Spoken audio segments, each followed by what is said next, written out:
Do you find yourself bending over backwards to help people, to fix situations, maybe to make sure that work gets out the door on time, but it's always these situations that you didn't create, and that you're always trying to jump in and be as helpful and responsible as possible, but at the same time, maybe you're starting to feel a little bit resentful about the fact that you keep having to do this and that you're not being heard when you're saying that there's not enough time or that the quality controls or whatever else isn't there. You are a people pleaser. Chapter 1 of this video is for you. I've been there, I am there very often. It's not the best place to be and it's not good for you. So if you're trying to figure out if you're a people pleaser, watch this video. After that, we move on to some cooler stuff like learning lessons the hard way, but having them really stick with you, as well as a couple chunks from my intro to graphic design class that was 1 week long and was for high school students. It was very intense, 15 hours over the course of 1 week. We used a fairly unconventional design process, and this video captures the image day of that class. Hang around for chapter 4, where you can see a kind of time-lapse screen recording of what I was doing during that class because I was working alongside with them. This is episode 92 of the MVA vlog. I am MVA Joshua. Thanks for joining me. I made a video about some of the qualities of toxic workplaces versus healthy workplaces, and the theme of boundaries came up in there a few times. Boundaries between teams, boundaries between responsibilities, stuff like that. I want to talk about boundaries again, and I want to talk about being a people pleaser. I am guilty of this. I've always been guilty of this. And it is something I actively work to fix, because however it affects other people, it matters, but it's not really my problem. The problem is how it affects me. Here's some general qualities of being a people pleaser and how you can recognize if this is something that you're guilty of. One is that you find it really difficult to say no to people, that it actually feels confrontational, maybe mean, maybe even borderline violent. Now, obviously it's not, but that's how it feels. And that if you have to say no to someone, it causes you a great deal of anxiety. Another quality is that you have this moral imperative to do the right thing in terms of work. You really believe in being efficient or effective, which of course is not a bad thing, but you will do whatever it takes to save a project, fix a problem, get it done how you see it being done right. You could be justified or not. That's not really the point. The point is that you have this feeling and that you will do whatever it takes. Those two things are what makes being a people pleaser this kind of toxic recipe. And the problem with it is that your drive to do things right, let's start with that. Your drive to do things right so that maybe they cost less money, they get done on time, you service the client better, you save headaches for the vendors that you work with, or you save headaches for the people that you work with, because of the fact that you see a better way to do things, you will get resentful and angry. You will continuously see that if we did this, this wouldn't keep happening. If you've seen this vlog, we talk about workflow and process a lot, which is a super helpful thing.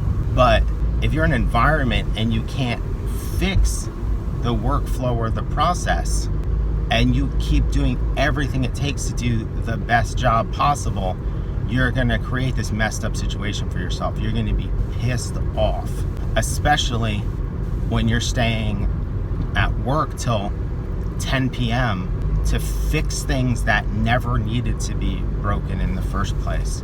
And you can tell, obviously, that I have experience with this. Like, I've had to stay till 10 to fix my own problems, so be it.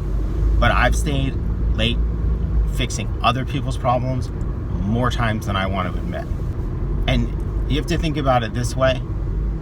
If you're not willing to say no, and you're willing to do whatever it takes, you're probably not willing to confront people on their mistakes. Taking a wild stab right there. So that creates this problem of all that resentment compounds and builds, and you're gonna have to release it somehow. And that could be like griping with your colleagues, or it could be lashing out when shit finally goes too far. There's a variety of negative ways that these behaviors are going to affect you. From your own standpoint, you're going to get resentful. For your basic lifestyle, you're going to constantly be, I was going to say unexpectedly, but at some point probably expectedly staying late to fix people's mistakes or to succeed against someone else's bad estimate of how long something will take. You're going to get resentful of the people who are doing stuff that you feel like is causing the situation. It's hard to admit that you're causing the situation because you don't say no. And then the other thing that what you're doing is causing is, like, at its most benign, the people pleaser is just helping to prop up a semi-dysfunctional workplace. Maybe it's just sloppy, and whatever people pleasers are on staff are kind of just doing a little bit of overtime to keep the ship afloat. It's not great, but it's not the end of the world. At its worst, though, the people pleasers are going to be actively manipulated by people who are trying to get something done and don't care about the collateral damage. You're going to find a lot of people pleasers in an environment that's run by narcissists, because the narcissists don't give a shit about people's feelings, and on top of that, the narcissists are actively looking for the people pleasers.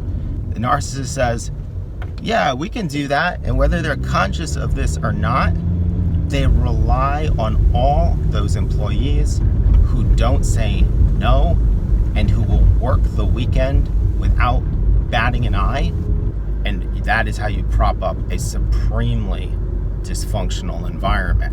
One of the sources of resentment for the people pleaser is that it never seems like you're recognized for the contributions that you're making.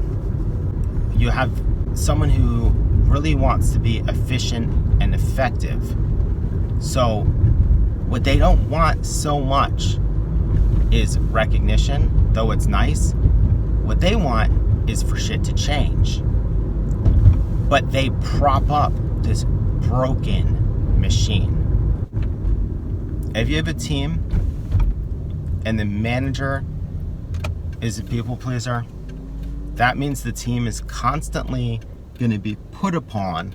It means that a coworker or a client, no matter how egregious their demands are, will always get what they want while the team has to bend over backwards to deliver on it. It creates an environment where no one is punished for the things that they've done. And punished sounds like a heavy word to use in terms of work, but it's really important. I'm talking to myself as well as you. You have to adopt these beliefs to justify your behavior. So saying no is being negative. And what will end up happening is the ecosystem of people dependent on you are gonna manipulate you and gaslight you by saying things that play to your insecurities. So the really common one is, we never say no, we should always offer a solution. Nah, fuck that. Say no sometimes. Why do you owe anyone a solution to their problems? Like, once you decide that that's how it has to be, then you can keep pushing. That's a lack of boundaries. You'll develop the belief that what you're doing is strengthening the team. Of course, it's not strengthening the team because you're growing resentful of the situation. If you're on a team of people pleasers, now you have a bunch of people who are potentially growing toxic through the resentment. I have seen that firsthand. The more exploitive amongst your managerial types isn't worried about that group upsetness.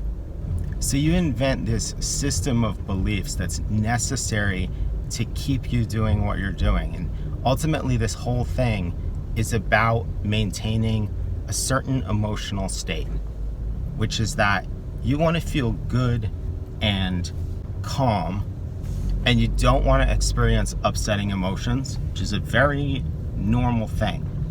So that you tell yourself this story that saying no is negative, that it's confrontational, that you're not being a team player. The same goes for calling people out on their bullshit. You tell yourself that maybe you're behind the scenes complaining, it's just a pressure valve. It's just making it that you can do what needs to be done. The thing I've been very guilty of saying is, it is what it is. And the thing I've been very guilty of doing is meeting everyone's requests. And I think about it even right now at the contract thing I'm at, I keep justifying things by the fact that I'm being paid hourly.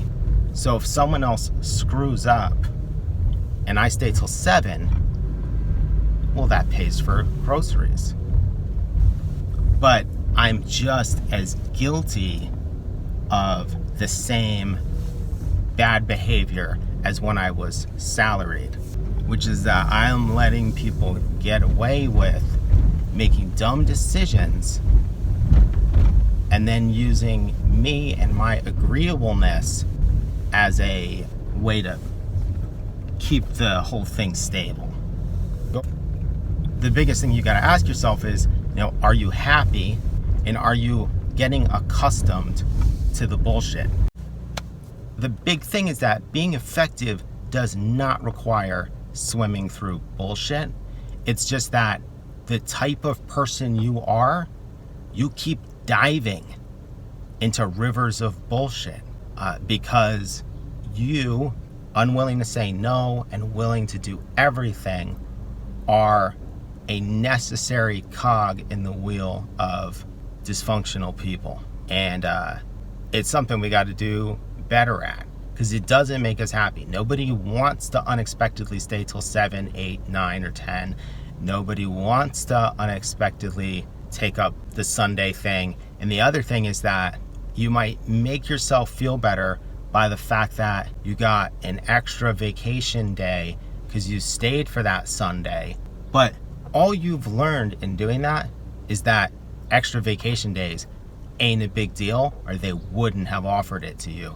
And that probably spells out some other stuff that, you're not demanding enough about your own concerns and perks and whatnot.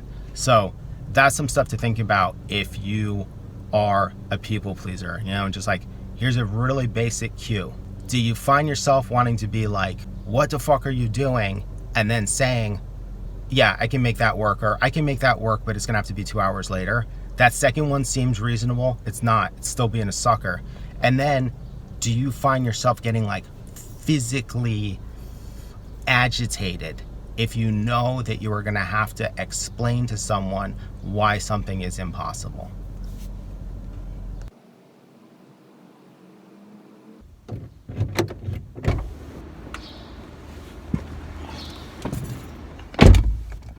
So this idea that I have of learning to do things the wrong way, I think it's a response to the idea of having skin in the game. That when you have been doing something in not the right way, when you figure it out, you learn the lesson in a very substantial way. Now, there's lessons you don't want to learn this way, at least not on your own dime. You know, lessons about proofing, well, some I learned on my own, but I lucked out and didn't have to pay for them. And other ones, boop, boop, boop, boop, boop, boop, I learned with someone else's money, or I learned via proximity of being next to the mistake, but not being the person that made the mistake.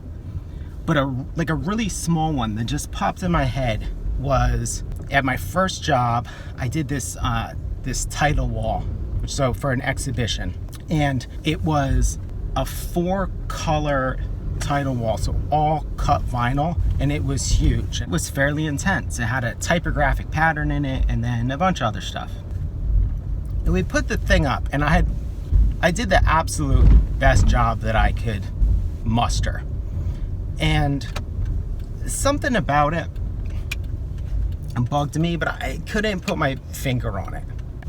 Right after it went up, I got this piece of mail from the Walker Art Center. I don't remember what it's for, but what stood out to me was the way they had leaded the title of the event.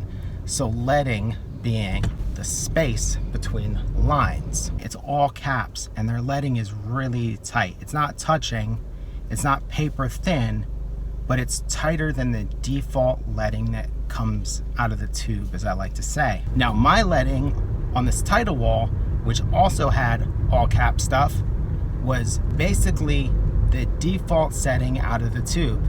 I didn't know this really basic typesetting thing, which is that the leading that comes out of the tube is based on the idea that you're setting the type in sentence case, you know, upper and lower case.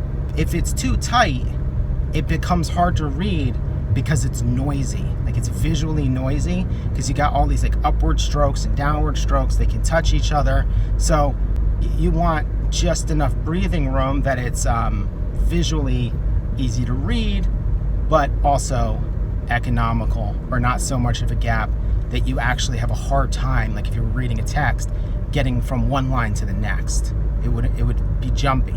But uppercase, you don't have that problem. It's just clean lines. So if you're setting multiple lines of uppercase, you can tighten it way up. Immediately when I saw the Walker thing, I just had this instinct of, that's how it's supposed to look. Because of the way that I learned that lesson, I've never forgotten it. I always forget that I shouldn't be recording on this road. Apologies, last time, but we're not redoing it. I got this Monarchid song stuck in my head right now, but I'm not gonna go listen to it. Now, one thing that's funny about finally figuring out how all caps type works is that I had gone to community college, taken design classes for 3 years. I had gone to MCAD and gotten a BFA. I had been working for 1.5 to 2 years at that point, and I had been making lots of stuff before then. Now, I'm not entirely sure if I've ever read that tip or nugget about typography, about how to deal with all caps type since then. And not that I think it's like rarefied knowledge. I'm just, maybe it's so blatantly obvious no one ever wrote it in a book. But the reason that it became like a significant lesson is because of the fact that I had this piece that I really liked, but something didn't quite work. And then I figured that out, and then it did work. And actually what happened was that there were more pieces to make for that event. So everything else going forward looked a little bit better. It's also important, this distinction, that the wall didn't look bad. It just had this area that was like, just something was slightly off. And it's one of those things where it being off is between me and God. But I think that it becomes a lesson and becomes a thing that makes sense because I had all this experience to compare it to. As Gary Vee says all the time, I was a practitioner. When you're a practitioner, you can recognize things. You're not necessarily beholden to all the rules, but at the same time, you have enough reference experiences that you can figure out how to apply the rules. Whoa, shit. Fuck, there was a little tiny turtle in the road. And I hope it gets across. It looked like a giant rock. It actually didn't. It looked like a little rock, but whatever. Once I learned that lesson, my work got better. But the thing that is important is it didn't get way better. It didn't get suddenly unbelievably amazing. No, it got 10% better. I could have gone on doing all caps type like that till the day I died, and it would have been fine. It would never have cost me a client. It would never have cost me an approval. It would never have cost me a job. It apparently would only cost me the slightest bit of sleep, or it would be mildly nagging at me when I had work to do. Getting caught up in the rules, or the quote-unquote rules, seems silly to me. You don't have anything to compare them to until you've done a shitload of work. It's this thing that's like obvious to me now, but it doesn't matter that much. It matters, but it doesn't matter. A big part of what we're talking about here requires one to be willing to forgive themselves and move on from mistakes. And a lot of people won't do that. A lot of people are so not willing to forgive themselves for making a mistake, even if they weren't aware it was a mistake, that they won't even try something. One thing that has always worked out for me is that I have tried a lot of stuff. And at one point in my life, I had the rather insane opinion that I should try to be original on some front. That's a tall order. I don't even think it's a very necessary thing to do, but it does have one benefit. And that benefit is that in trying to be original, if you're working, you have to try to do stuff. Very hard to develop an original approach to anything if you're not trying stuff. Let's connect that for a moment to this vlog because that's how it came up. I was researching a handheld, a gimbal for the phone, so that when I'm shooting off of a tripod or a stabilizer or whatever, that I get like a more smooth movement. I've shot a lot of videos at this point, so we've released about 90, and I've probably done a couple hundred more on my old YouTube, and probably another 100 that never got released. So I've made a lot of stuff. So something was bugging me, and I wanted to fix it. So I was like, okay, well, like, how do these things work, and how much are they, and how effective are they?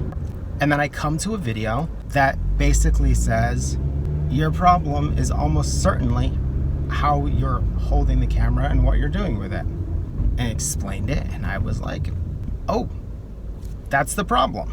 And the thing is that I have something to compare it to. It's also not like I ever let a $75 or $100 or $200 piece of equipment stop me or slow me down. Even now, it just means I have to figure out, like, okay, how do I adjust this? How do I adjust this certain thing that I'm doing so that I get slightly better results? A corollary to this that I really like was the design group 37 Signals, now known as Basecamp. They used to say, don't hire until it hurts. And so their philosophy was, in your business, you should do everything yourself until it becomes an untenable position. I think in your creative work, you should do the same thing. You should do everything yourself until it becomes untenable, until you want it to be better, until you can look at the thing and to know there's something wrong with it and try to fix the thing that's bothering you, rather than checking off a set of rules and best practices, but having no personal experiences to compare them against. And that's that. Okay, so right now, if you click on that text box, I'm assuming that if you look up here, the little handle on the right side is solid. It's like a blue circle. So double click on that so that it's white. Now just go to a corner and your arrow should turn into that thing.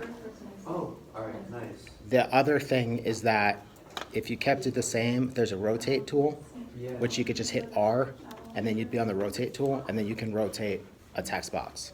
What we're gonna do today is get into image making and not image making, image processing. Because of the fact that we're working in a kind of free associative vibe on this stuff, we're not sitting down and making a concept, which is not always the way you do it, but it's definitely like the most default method for a graphic designer is to decide that, like, okay, it's offsite. My concept is an arrangement of shapes, and I will decide that those shapes are the people seated on stools, and then I will have like concentric circles in another area, and those concentric circles will represent the performers and the sounds they're making. So that's like a very simple, like, visual concept.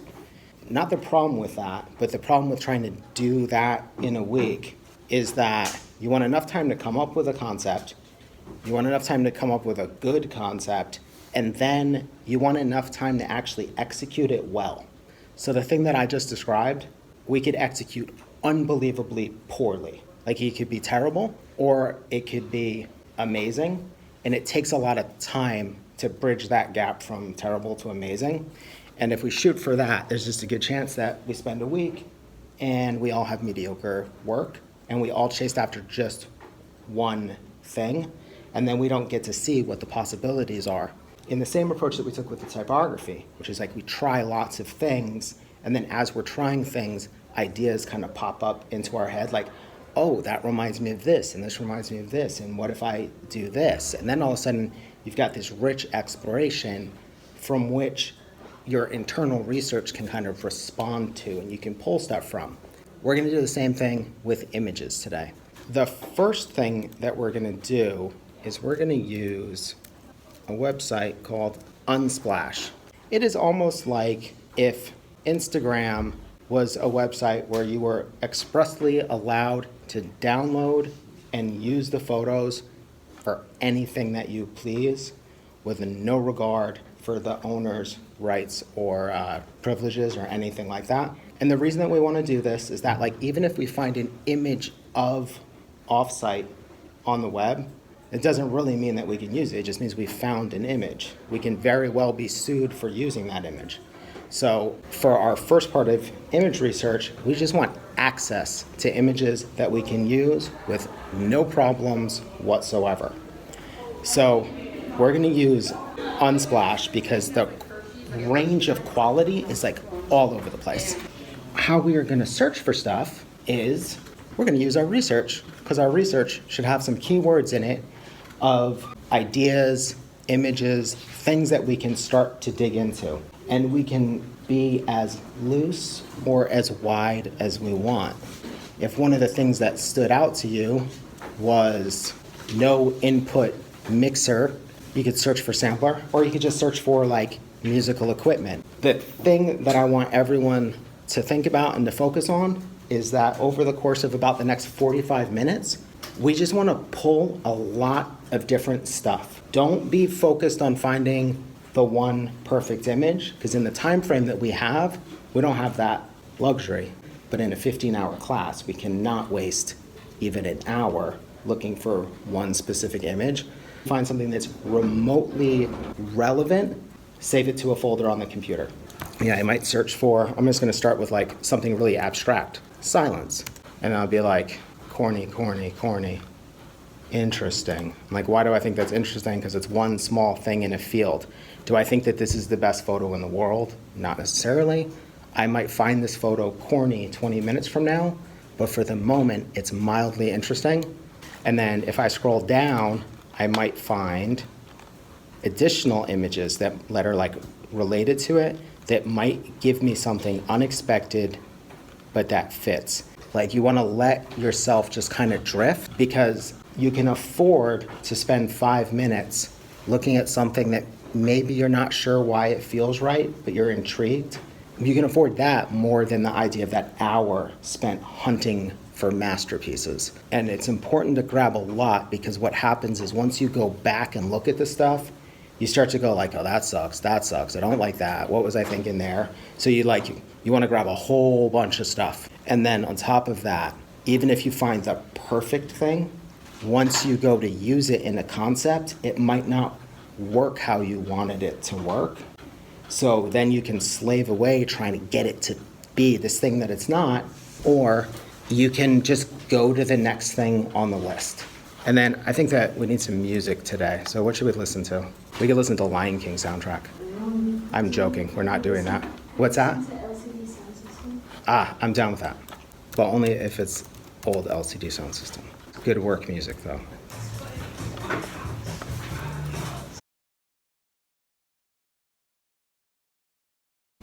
For this first round of studies, we'll probably do this for probably about a half hour. All those ideas that you had about using, like, oh, what if I did this? Or like an idea that popped up in my head was that I had an image of a snowflake on a flower, something very fragile. And then I was looking for images of stuff that were really loud, like a fire engine or a police car, an ambulance, like something that's loud and city-like.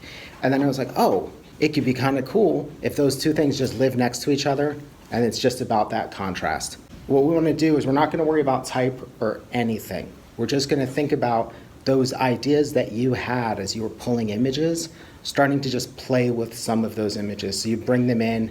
What happens when they go all the way edge to edge? And then does it lose the impact? You go like, oh, weird. I thought this would feel one way, but now it feels too loud. So like, do you make a new page and then scale that image way down and see what happens when it's like swimming in white space? So we just want to make a bunch of studies exploring these images pretty much unprocessed. If you have other ideas though, I would jot them down. So if you're like, this image would be cool if it was red, or if it was black and white, or if I got rid of this detail, because then in our next phase, that's what we'll start to do, is we'll start to process these images out a bit. I think we got about 20 minutes. We can probably do 5 to 10 of these. If in 20 minutes you're still doing one, you are thinking way too hard and being too cautious and perfectionist. You have lots of images to work with, so make it an opportunity to try lots of stuff and see what they're capable of. Yo, attention, everybody. No? Okay, so a couple things to think about. What we're trying to do here is work in a sequence where each thing we do builds off what we've figured out prior to it. So when you're working on a project, and I think this applies to any creative project across the board, what you want to happen is that day 5 should be easier than day 1. Mm-hmm. If day 5 is more difficult, then whatever you did on the previous days was basically a waste of time, all things being equal. Sometimes your project requires like a specific technical thing that makes it more difficult, right? Like all of a sudden it's like, to execute on this, the idea I have, I've got to make a drawing of X, and I've got to figure out the drawing style for it. That's like a technical difficulty.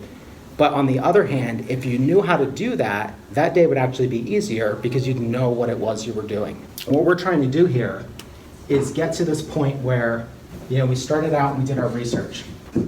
That gives us this framework that when we get into that typography, this helps to give us something to judge this against. It helps to kind of focus it and bring it down a little bit. Because like if I just gave you that content and said, all right, make a poster, you'd lose your minds because like, what the hell is it supposed to be about? The first question everyone would ask is, well, what is this?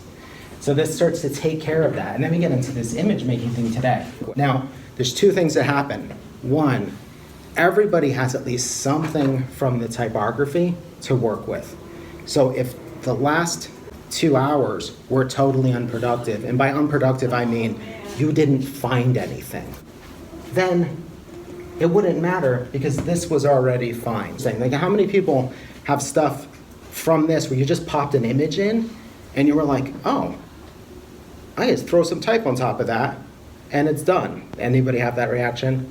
Man, I definitely had that reaction. Like, I made lots of type stuff I'm stoked on, but then like that thing, I'm stoked on that too. And I also have a framework for understanding what I'm doing. So because you did the research, when you're looking through those pictures, you're not totally concerned with, all right, I just have to find the most killer picture, because your brain is operating on this other level where suddenly it sees an image of a frog like peeking its head out of the water, and your brain is like, huh, that frog is like this sound kind of like bubbling up from this expanse. So no matter what happens, we've got ways forward, and the beauty of that is like we are creative block proof.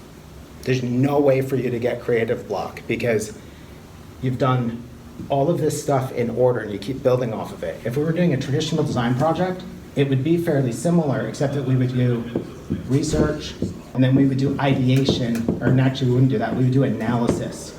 And then we would get into ideation, which is the concept of what can we do with this to turn it into a visual form. And then once we did that, we would do sketching, and then we'd probably do the thing that we would really describe as design. That takes a while, but when you're designing stuff, if you find yourself in a like creative block or a spinning your wheels mode, it's because you're trying to skip one of these. A lot of times people get the start of the project, which is typically called the kickoff, and they go like, okay, it's a theater poster. And they jump down to design immediately. And a couple things happen. They start spinning their wheels because they're super hung up on one particular idea, but you haven't earned the idea. And I promise you, if you don't go through some sort of process to get to an end result, that's when you get into this thing where you tweak stuff endlessly, like you can't commit to it. It's because your brain is like, we didn't do all the steps it takes to get here, so let's just do a ton of work on stuff that doesn't matter. Or you get creative block because you try to jump from kickoff to ideation, but the ideation requires an analysis of the research. So if we did this pictures thing today, but we had no context, but if I just told you, oh, it's a concert series, it's Japanese, everyone would just search Japan and music, which is like no subtlety whatsoever. But because we did the research, when you got into those pictures, you all had these like hyper-specific personal responses to it because you feel a way about it. Like you have your own insights into it, and then that makes each step easier. So a thing to think about in general is if you find yourself working on projects where you're thinking you're stuck, you have creative block, you're doing the thing of, you know, I don't know what to do next. Like if you don't know what to do next, it's actually because you think that you're down here and the reality is you're supposed to be up here. Because like you should never not know what to do next. That's like that is a symptom that wherever you are is not where you're supposed to be. Because if you were where you're supposed to be, you'd be like, oh, I designed this. I did 3 versions. What comes next? Pick one. What comes after that? Make it slightly better. What comes after that? Print it, finish it, send it to someone. But it's like if you get into these things where you don't know what to do, the answer 9 times out of 10 is going to be you think you're further along that path than you actually are. And then ask yourself like, well, what don't I know? Like, why do I not know what to do next? And the answer is going to be, oh, because I actually don't know where I am in the process. So that's some stuff to think about. That applies across the board, like whether you're doing design work, photography, or writing a book report, the situation is always exactly the same. There's a sequence of steps, just what those steps are changes from discipline to discipline. And the other thing is like you could be a perfectionist or you could be hyper insecure. Those two feed into it, fix them if that's the case.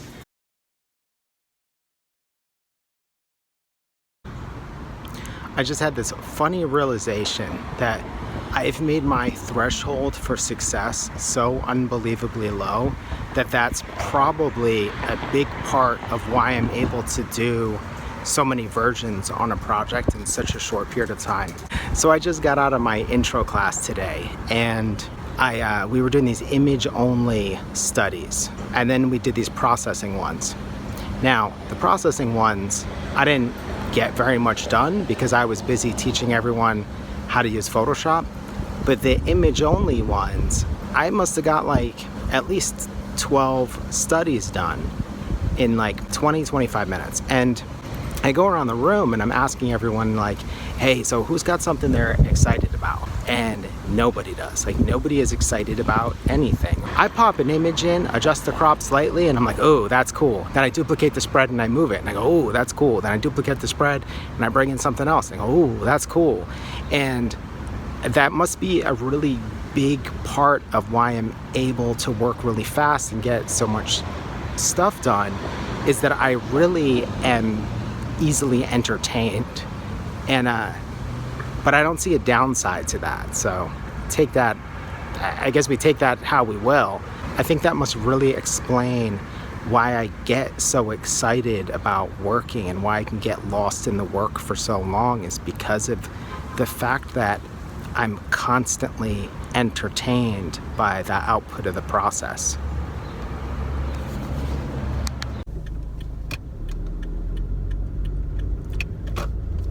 I fully recognize that I'm probably the last person in the world that should be trying to do a daily vlog. You know, I'm doing enough. I got more than enough on my plate. It's obviously not the best idea. So on top of making work, I recognize the importance of putting something out into the world. And if it wasn't this, there has to be something that leads to like more meaningful engagement.